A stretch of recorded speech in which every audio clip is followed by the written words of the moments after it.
ప్రేమ వచ్చిందని. ప్రేమ రాలేదు, నాకు కోపమే ఎక్కువ వస్తుంది. అమ్మ నాన్నల్లో నిన్ను ప్రేమగా చూసుకునేది ఎవరు? పింక్ కలర్ ఉంది, బ్లూ కలర్. పింక్ కలర్ ఉంది, బ్లూ కలర్ ఉంది. బ్లూ కలర్ చూసుకుంటున్నాను. పింక్ కలర్ లేదా? Pink colour wrong answer. Pink colour. అమ్మ రాంగ్ అంటుంది, నాన్న రైట్ అంటుంది. ఇప్పుడు మనం ప్రేమగా మాట్లాడుకుందాం. ఎందుకు ఏంటి అక్కడ ఏదో గ్రీన్ కలర్? సరే ఒకటి చెప్పు. చాలా నువ్వైతే సూట్ వేసుకుని వచ్చావు, తేడా కనిపిస్తుంది. నాకు కూడా నువ్వు కొంచెం తేడా కనిపిస్తున్నావే. అందరూ తేడాగానే కనిపిస్తుంది. నాకే ఇస్తున్నారు సెటర్లు నువ్వు. అందరి పిల్లలు నీకు తేడాగానే కనిపిస్తుంది. నాకేం తేడా కనిపించదు, నువ్వు ఒక్కడే కనిపిస్తున్నావు తేడాగా. నాకు ఈ బుజ్జడు మంచిగా కనిపించాడు. వాళ్ళందరూ సూపర్ కనిపిస్తున్నారు, నువ్వే కొంచెం తేడా కనిపిస్తుంది నాకు. మధుమతి ఫుల్ గా నాలాంటి ఎక్క వరకు వేసుకోలేదు. ఎక్క వరకు వేసుకొని వచ్చింది జాకెట్ లాగా. ఇప్పుడు నీకు తన డ్రెస్ నచ్చలేదు అవునా? అవును. నీకు నచ్చితే ఏంటి, నచ్చకపోతే ఏంటి? ఏంటి నువ్వైతే ఇలా అనొచ్చా? ఇవన్నీ అనొచ్చా? మీరు అలాగనంటే పిల్లలు పిల్లలు షో అమ్మాయిలాగే కనిపించట్లేదు. నేను ఎలా కనిపిస్తున్నాను మరి? అలా పెడితే కప్పలా కనిపిస్తున్నారు. ఎన్ని మాట్లాడినారు నన్ను? మాట్లాడిన తర్వాత మాట్లాడుతురు గాని మధుమతిని బయటికి తీసుకెళ్లి డ్రెస్ ఇప్పించి ఆ డ్రెస్ లోపల పెట్టి లోపల ఇప్పించారన్న. మధుమతి నువ్వు ఇంత అందంగా తయారయ్యొచ్చావు, నీ డ్రెస్ ఇంత బాగుంది, కానీ మనోడు చూసావు ఎన్ని కమెంట్లు చేశాడు. నీకు చేతులు లేవంట. నాకు చేతులు ఉన్నాయి, ఆడ అబద్ధం. చేతులు కాదు, ఎక్కడ వరకు డ్రెస్ వేసుకుని రాలేదు. నిన్నంటే నేను అర్జెంట్ గా తీసుకెళ్లిపోయి మేకప్ రూమ్ లోకి తీసుకెళ్లిపోయి వేరే డ్రెస్ వేసి తీసుకురావాలంట. అస్సలు బాగాలేమంటున్నాడు. అలా కాదు, నేను ఎక్కడ వరకు వేసుకున్నాను కదా, అసలు తేలేదు కదా. నువ్వు నాకు సారీ చెప్పాలి కదా. సారీ. సరే సారీ అని టైం బాగా తీసుకున్నా, ఇప్పుడు చెప్పు. సారీ. సారీ బంగారు చెప్పు. అలా చెప్పడం నాకు ఇష్టం లేదు. ఇదో తప్పు చేసినప్పుడు సారీ బంగారు అనాలి కదా, బుజ్జగించాలి కదా. నువ్వు అసలు బుజ్జిలాగే లేవు. కొన్ని బుజ్జి ఎవరు? ఇది బుజ్జియా?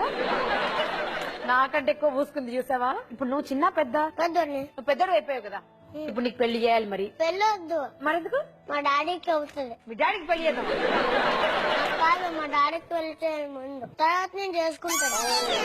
ఇప్పుడు మీ డాడీకి పెళ్లి కాలేదా? నిన్న పెళ్లి వచ్చింది, ఇప్పుడు పెళ్లి కాలేదు కదా, అందుకని అక్కడ పెళ్లి చేసి తర్వాత పెళ్ళంతా తీసేటప్పుడు నేను పెళ్లి కట్టేసుకొని పెళ్లి చేసుకుంటాను. అసలు పెళ్లి అంటే మనకి ఏంటో తెలియదు. అమ్మాయిలు అందరూ నాతో అమ్మాయిలు ఒక్క అమ్మాయి కూడా ఉండదు. నీతో అమ్మాయిలు ఎందుకుంటారో నాకు అర్థమైంది.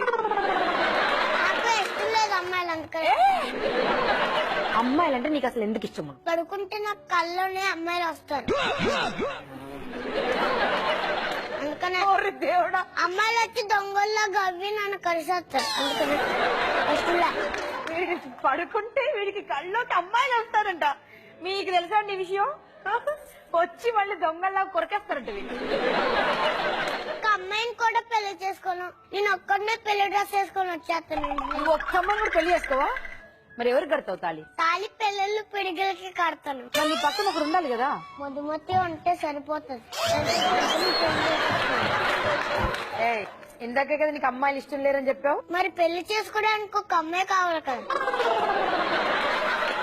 నువ్వు అడిగేవా మధుమతి నన్ను పెళ్లి చేసుకుంటావా అని? ఇప్పుడు చెప్పాను కదా, అనబడ్డదా మధుమతికి?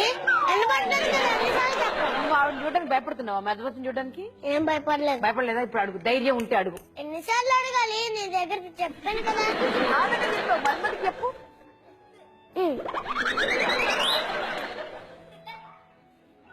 కిందకి దిగిపోతాను. ఎందుకు? మధుమతి దగ్గరికి తీసుకెళ్తా. మధుమతిని పెళ్లి చేసుకోవాలంటే ఫస్ట్ వాళ్ళ నాన్నని అడగాలి. వాళ్ళ నాన్న తెలుసా, మార్నింగ్ ఇలా చూస్తాను. నైట్ నైట్ చూస్తాడు. మా తాత మూతలో పెడతారు. నేను మధుమతిని పెళ్లి చేసుకోవాలనుకుంటున్నా అంకుల్, ఓకేనా అని అడుగు. సాయంత్రం పెళ్లి చేసుకోవాలనుకుంటున్నాను. ఎవరిని? మధుమతిని. కుదరదంటే ఏం చేస్తావు అప్పుడు? బయట ఉన్న అమ్మాయిల్ని పెళ్లి చేసుకుంటాను. అమ్మాయి సంతోషం అయిపోయింది కదా, కిందకి దించే ఇంకా గిఫ్ట్ లేదు ఇస్తారు. నన్ను అన్నావా? నన్ను నా బంగారు అన్నావా? ఎన్నిసార్లు అన్నా? ఒక్కసారి అను. 3 లెక్క పెడతాను, అనకపోయావు అనుకో నీకు గిఫ్ట్ లేదు. 1 2 3 పా గోవింద పా, నీకు లేదు గిఫ్ట్ పా. నాకు ఉంటుంది, నేను ఇప్పుడే చెప్పాను. చెప్పేసి